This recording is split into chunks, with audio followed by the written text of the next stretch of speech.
The objective of this lesson is to be able to understand and use the count formula in Excel. So the count formula will count the number of cells that have numbers in a range of cells that you're going to select. And in order to understand it better, I have here a few data points, and we're going to go through them and understand whether they're going to get counted or not. So first of all, you have Audi, which is a text. So texts are not counted. True, which is a Boolean value, true or false, again, this formula will not count it. A20 or 20A, etc., this is considered the text in Excel. So again, it won't be counted. So if you have references or things like this formula will not work. You might use count if or another types of count. Then if you have a normal number like 20, it will get counted. A blank cell also not counted.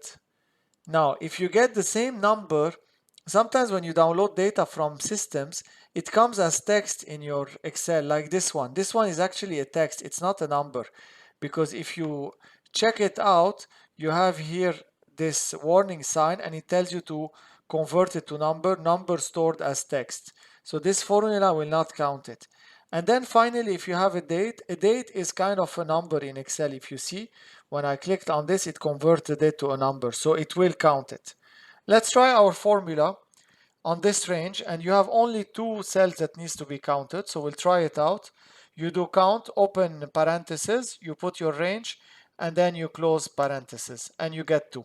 Also note that count doesn't only take one range. You can just put a comma and you can select another range, for example, to count from. So if your ranges are not adjacent, don't panic.